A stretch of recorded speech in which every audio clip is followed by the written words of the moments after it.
যার ব্যাপারে আমি যদি বলতে হয় ছোটবেলা থেকে তাকে আমি চিনি, যার ব্যাপারে যেই মিথ্যা অপবাদ দেওয়া হচ্ছে ইনশাআল্লাহ কিয়ামতের মাঠে সেটা প্রমাণিত হবে। তবে তার আগে আমরা বলতে চাই, একজন মসজিদের খতিবকে, একজন মিম্বর রসুল পাকের মিম্বরের পাহারাদারকে যদি রাস্তায় মানুষ পিটিয়ে মারে, এরপরে পুলিশ যদি তাকে হেফাজত না করে, আমি একটা কথা আজকে বলতে বাধ্য হচ্ছি, আপনারা মানেন বা না মানেন, বাংলাদেশের সবচেয়ে শ্রেষ্ঠ ভিআইপি হচ্ছে যারা মসজিদের মিম্বরে খেতাবতের দায়িত্ব পালন করে। অনেক সময় আমাদেরকে অনেক পুলিশ ভাইরা প্রশ্ন করে রাস্তায়, হুজুর আপনার গাড়িতে ভিআইপি লাইট কেন, আপনার গাড়িতে ভিআইপি হর্ন কেন? তখন আমি প্রশ্ন করি, এই লাইট কার জন্য, এই হর্ন কে ইউজ করতে পারবে? বলে ভিআইপি পার্সনরা ইউজ করতে পারবে। আমি তাদেরকে স্পষ্ট বলি, কোরআন আমাদেরকে ভিআইপি বলেছে, হাদিস আমাদেরকে ভিআইপি বলেছে, হাসিবটা আমাদেরকে ভিআইপি বলেছে।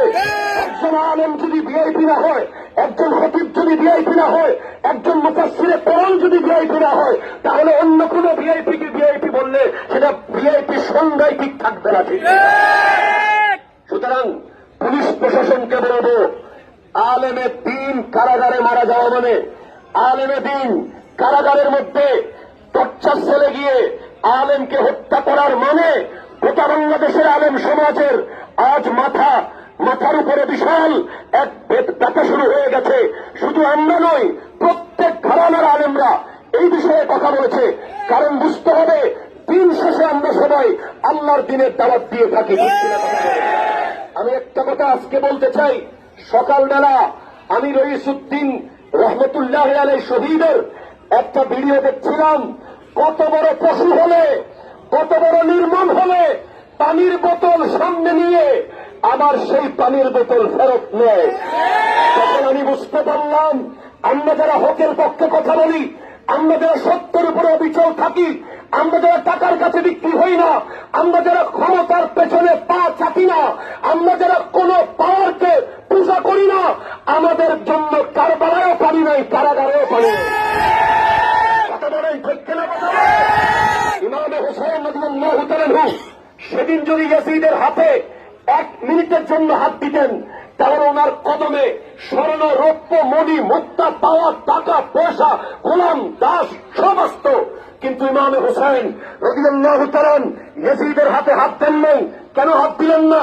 বলে এই হাত তো আমার একার হাত না, এই হাতের উপরে আছে সিদ্দিক আকবরের সাদাকতের হাত, আছে ফারুক আজমের আদালতের হাত, আছে উসমান সুন্নুরাইনের সাখাওয়াতের হাত, আছে মাওলা আলীর বেলায়েতের হাত, আছে রসুল আরবি মিসালতের হাত। ইয়াদুল্লাহে ফাওকা আইদিহিম, এই হাতের উপরে আল্লাহর কুদরতের হাত আছে। এই হাত কোন বাতিল, জালেম, বুস্তাদ, বেয়াদবের হাতে দেওয়া যাবে না। ঠিক এটাই ছিল শহীদ রইসুদ্দিনের অপরাধ। হাত দেয় নাই, জীবন দিয়েছে। হাত দেয় নাই, জীবন দিয়েছে। যে খতিব মিম্বরে বসে সভাপতিকে পূজা করে, সেক্রেটারির কথা মতো ওয়াজ করে, সে খতিব না। আজ রইসুদ্দিন প্রমাণ করেছে সে মসজিদের ওই বাতিলদের কথা না শুনে হকের পক্ষে কথা বলেছে, তাই শাহাদাতের সুদা পান করেছে। ঠিক কিনা? আমরা আপনাদেরকে মেসেজ দিতে চাই, ইন্নাল্লাযীনা ক্বালু রাব্বুনাল্লাহু সুম্মা ইসতাকামু, অটল থাকবেন। আমার ছাত্র ভাইরা অটল থাকবেন। জুলুম যেই দল করুক, যেই দলের বিরুদ্ধে করুক, যেখানেই হোক, এই 16 শহর স্টেশন হচ্ছে ওই জায়গা যেখান থেকে জালেম নিধন হয়েছে। ভবিষ্যতেও কোন জালিমকে আমরা বাংলাদেশে থাকতে দেব না। ঠিক কিনা?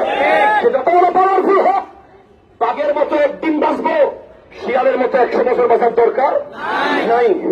পরিশেষে এই মেসেজ দিয়ে যাই, আমাদের জন্য কারবালায়ও পানি নেই, আমাদের জন্য কারাগারেও পানি নেই, কিন্তু কাল হাসরের মাঠে হাউজে কাউসার আমার নবীর হাতে থাকবে।